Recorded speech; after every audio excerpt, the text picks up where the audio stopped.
नमस्कार, मैं हूं अंजलि इस्वाल और एक बार फिर से हाजिर हूं बस इसी दुआ के साथ कि फिट रहे इंडिया। कई लोग मानते हैं कि परिवार तभी पूरा होता है जब उसमें एक छोटा सा बच्चा हो जिस पर आप अपना प्यार लुटा सकें। लेकिन कुछ दंपति बच्चे के सुख से महरूम रह जाते हैं। अब इसकी कई वजह हो सकती हैं, लेकिन इनफर्टिलिटी की एक वजह मोटापा भी है। आइए जानते हैं कैसे। फर्टिलिटी एक बहुत इम्पॉर्टेंट महत्व रखती है, स्पेशली फीमेल्स के लिए। फर्टिलिटी का लो होने का एक सबसे बड़ा कारण वज़न होता है और ये फीमेल्स को ज़्यादा अफेक्ट करता है। फीमेल्स की ओबीस होने से जो सबसे पहले चेंजेस देखे जाते हैं वो हार्मोनल चेंजेस होते हैं और पॉलीसिस्टिक ओवरी एक बहुत कॉमन मैनिफेस्टेशन है जो अल्ट्रासाउंड में डिटेक्ट किया जाता है। इस कारण से उनकी मेंस्ट्रुअल इरेगुलरिटी रहती है और इन केस अगर वो प्रेगनेंसी अचीव भी कर लेती हैं तो ये शॉर्ट ड्यूरेशन प्रेगनेंसी रहती है एंड बहुत जल्दी एंड बहुत ज़्यादा फीमेल्स में इसमें अबॉर्शन के चांसेस बढ़ जाते हैं। इस सब को ओवरकम करने के लिए सिर्फ एक सबसे इम्पॉर्टेंट सोल्यूशन होता है, वो है वज़न को कम करना।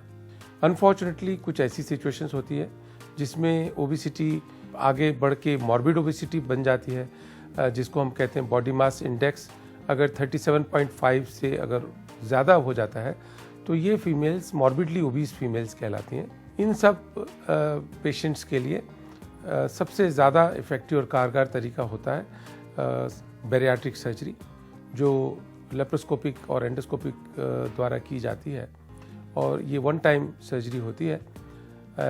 इससे ज़्यादातर पेशेंट्स करीब 6 से 8 किलो वेट इनका हर महीने कम होता है और अगर लाइफस्टाइल में अपना चेंज ले आएँ, खाने पीने में भी अपना ख्याल रखें तो वो सारी लाइफ ये जो वज़न कम हुआ है उसको वो मेंटेन कर सकते हैं।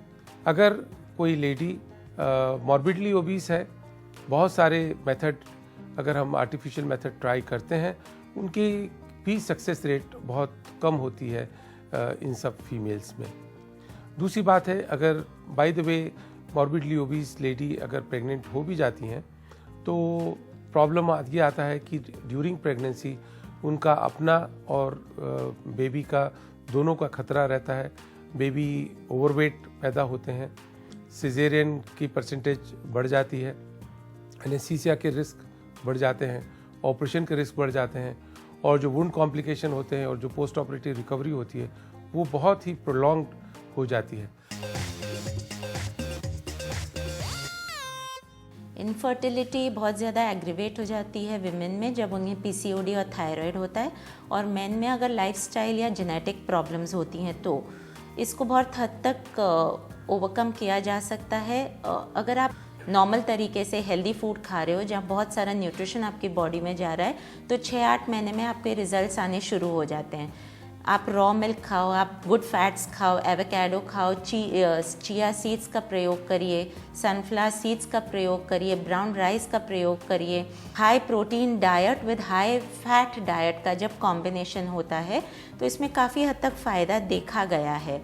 और जितना आप रूटीनल स्ट्रक्चर्ड रहोगे, अल्कोहल से दूर रहोगे, प्रोसेस्ड फूड से दूर रहोगे, मैदा बेस्ड फ्रूट से दूर रहोगे, उतना ज़्यादा आपके रिजल्ट्स सामने आने शुरू हो जाते हैं और चीज़ें थोड़ी हद तक मैं ये कहूँगी क्योंकि मैंने देखा है कि काफ़ी हद तक लोग सॉल्व करना शुरू कर देते हैं।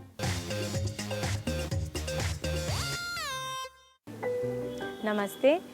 आज हम जो पोस्चर करने जा रहे हैं वो है मर्जरी आसन, कैट काउ। कैट काउ जो पोस्चर है वो पोस्चर हमारी स्पाइन, हमारा ग्लैंडुला, जो हमारा थायराइड के लिए, मेडिटेशन के लिए प्रिपेयर करने के लिए, और इवन हमारी जो चेस्ट हार्ट सेंटर के लिए बहुत बेनिफिशियल है। तो हम ये कैसे करेंगे आज? हम मैट के ऊपर या जो भी आपका कंफर्टेबल जहाँ आप बैठते हैं, आप अपने हैंड्स और नीज़ के ऊपर आएंगे। आपके जो हाथ है वो शोल्डर विड्थ के डिस्टेंस में आएंगे, जो आपके नीज़ हैं वो हिप विड्थ के डिस्टेंस में आएंगे। आपके पैर इकट्ठे भी हो सकते हैं और अपार्ट, और इसको इस तरीके से करना है। जब आप ये आसन शुरू करें तो आप पहले एक से स्ट्रेट लाइन में आइए स्पाइन और नेक की, जिसको हम टेबल पोज कहते हैं। धीरे धीरे से जब आप इनहेल करेंगे तो आप अपनी जो स्पाइन है उसको आप थोड़ा सा आर्च करते हुए अपनी चिन को ऊपर लाएंगे। जिनको नेक इश्यूज़ है वो अपनी चिन को रिलैक्स रख सकते हैं। ये आपका इनहेल है। जब आप एक्सहेल करेंगे आप धीरे धीरे चिन को अंदर लेते लेते अपनी स्पाइन को राउंड करेंगे। इसी तरीके से आप कंटिन्यू रखेंगे इनहेल करते हुए, एक्सहेल धीरे धीरे करते हुए। और ये देखिएगा कि आपके एल्बोज और आर्म स्ट्रेट हैं, ऐसे नहीं हैं। और जर्क नहीं देना है, उसको एक स्मूथ फ्लो बनाना है। इसको भी आप धीरे धीरे से और बढ़ा सकते हैं इस मूवमेंट को। और जब आप ये एक्सरसाइज कर रहे हैं और आप इनहेल कर रहे हैं तो ये हिस्से पे ज़रूर, अगर आपको थायराइड है तो इस हिस्से पे ज़रूर फोकस करिए और साथ साथ यहाँ पे ज़रूर फोकस करिए। इसको आप 1 से 3 मिनट आराम से कर सकते हैं। अभी के लिए इतना ही। Thank you.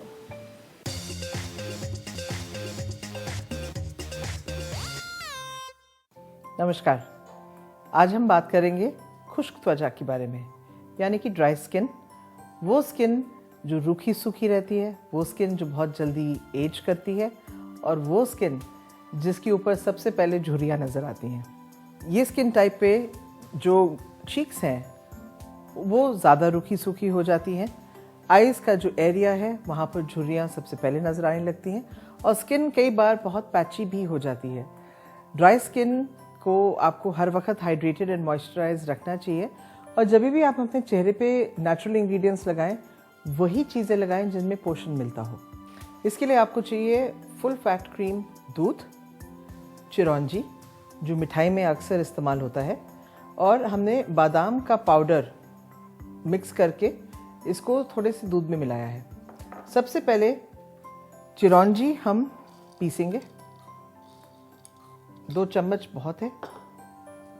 चिरौंजी में क्योंकि तेल निकलता है जब हम उसको पीसते हैं, आप देखेंगे कि जब इसको स्किन पे लगाएंगे तो एक नेचुरल हाइड्रेशन स्किन को मिलेगी, जिससे चेहरे पे बहुत चमक और ग्लो आने लगेगा।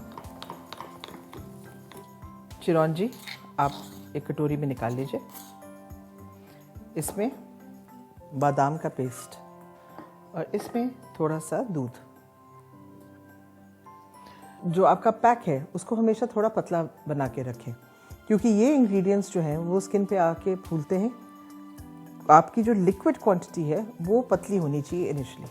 और स्किन पे जब भी आप ड्राई स्किन की बात करें तो टोन्ड मिल्क या लाइट जो दूध है वो ना इस्तेमाल करें।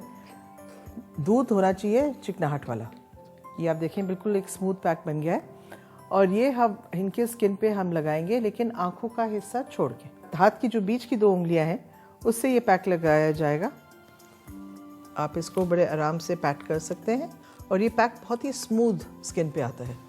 ये पैक आप बना के भी रख सकते हैं फ्रिज में बड़े आराम से। ये 3-4 दिन ख़राब नहीं होगा। आप देखें ये पैक पूरी तरह से फेस पे लग चुका है, और इस पैक में आपको ये भी पता चलेगा कि जब सूखने लग जाएगा वही यही पैक जो है थोड़ा सख्त भी हो जाएगा। जो इसका पोषण है, जो इसका हाइड्रेशन है, मॉइस्चराइजिंग है, वो स्किन अंदर पी लेता है। जब भी पूरी तरह सूख जाए आप स्किन को पहले दूध से धुला लें और फिर ठंडे पानी से, और इसको सिर्फ पैट ड्राई करना है।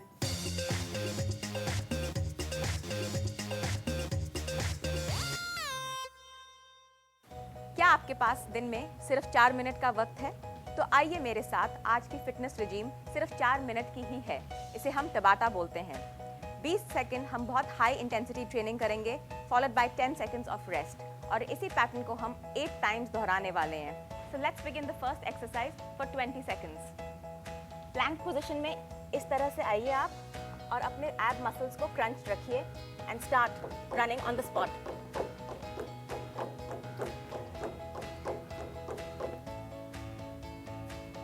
Ten seconds of rest, followed by our next exercise.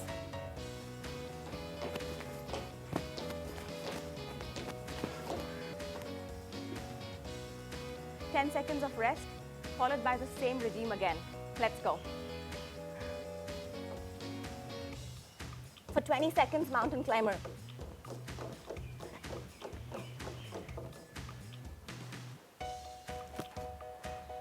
10 seconds of rest. And good to go again.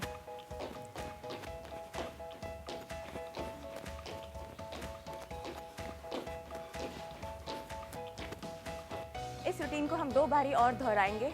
आप अपनी बिजी रूटीन में इसको कहीं भी फिट कर सकते हैं और एक्सरसाइज के बेनिफिट्स पा सकते हैं।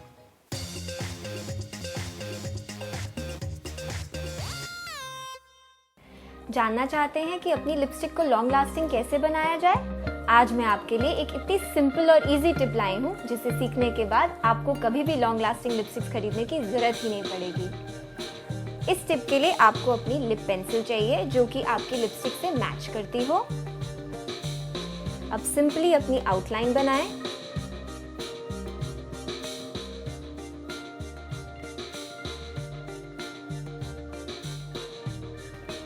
अब इसी लिप पेंसिल को यूज करके लिपस्टिक की तरह फिल इन करें।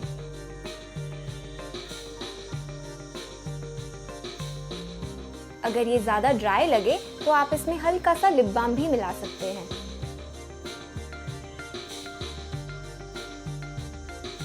ये लगाने के बाद आप अपनी लिपस्टिक ले लें।